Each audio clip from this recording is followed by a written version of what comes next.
Hello, students. Today we begin the first topic under general properties of matter, elasticity and pressure. Let's start with elasticity.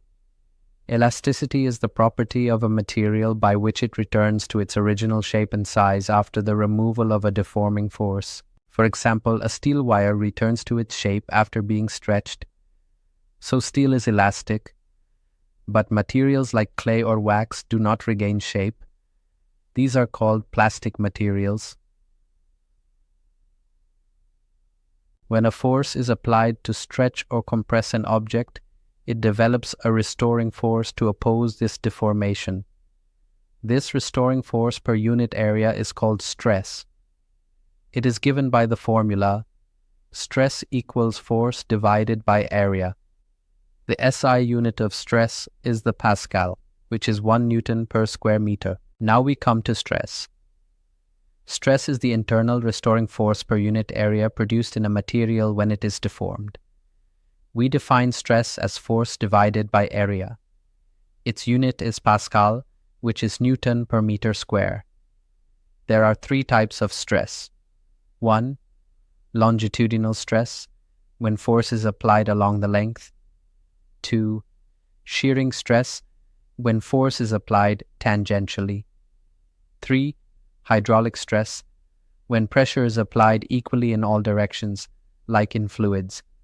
Next, let's understand strain. Strain is the ratio of change in configuration to original configuration.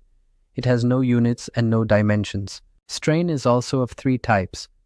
1. Longitudinal strain, which is change in length divided by original length. 2. Volume strain, which is change in volume divided by original volume. 3. Shearing strain, which is the angular deformation in radians. Now comes Hooke's law.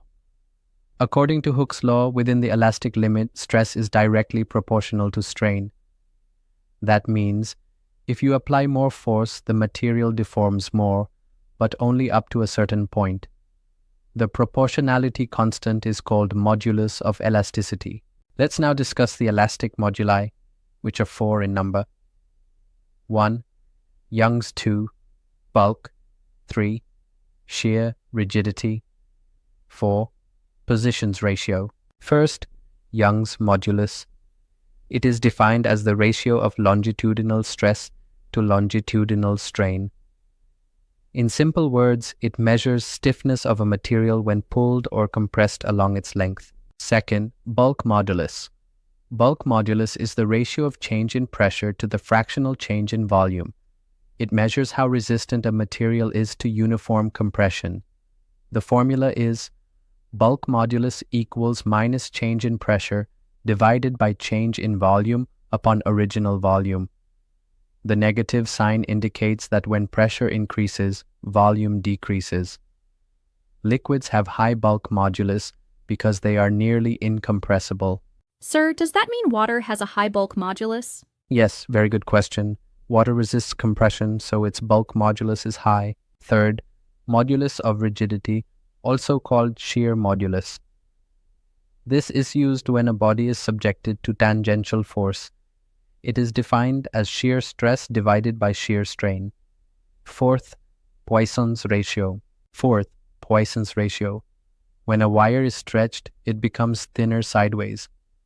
Poisson's ratio is defined as negative of lateral strain divided by longitudinal strain. Where do we use elasticity in practical situations? Great question. Let me give you some real-world examples. Railway tracks are laid with gaps to allow thermal expansion in summer. Bridges are mounted on rollers or use expansion joints so that they don't crack when the temperature changes. Bimetallic strips are used in thermostats. These bend when heated and are used to control circuits. Springs store and release mechanical energy.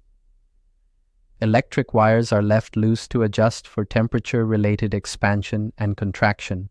Let me give you a numerical example. Example: a wire of length 2 meter and cross-sectional area 1 millimeter square is stretched by 1 millimeter under a force of 200 Newton. To find Young's modulus, use the formula force into original length divided by area into extension. So 200 into 2 divided by 1 into 10 raised to the power minus 6 into 0.001. This gives you 4 into 10 raised to the power 11 Newton per meter square. Now we move to pressure and hydrostatics. Pressure is defined as force applied per unit area. It is measured in Pascal. It is a scalar quantity. Thrust is the total force acting normally on a surface. Thrust is a vector quantity. Its unit is Newton. Hydrostatic pressure is the pressure exerted by a fluid at rest due to the force of gravity. It increases with depth in the fluid. The deeper you go, the higher the pressure. Example: at a depth of 20 meters underwater with density of 1000 and gravity 9.8, pressure is 196,000 pascals.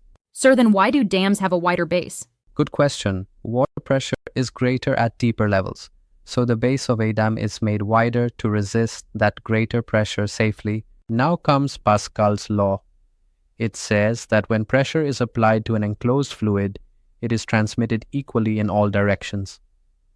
This principle is used in hydraulic machines, like hydraulic lifts and hydraulic brakes. Let's now talk about the barometer. A barometer measures atmospheric pressure using mercury. At sea level, the height of mercury is 76 centimeters. This corresponds to 1.01 into 10 raised to the power 5 pascals. Why does water boil faster in the plains than in the hills? That's a very smart question. At higher altitudes, atmospheric pressure is lower, so water boils at a lower temperature. This is why cooking takes longer in the mountains. That's all for today.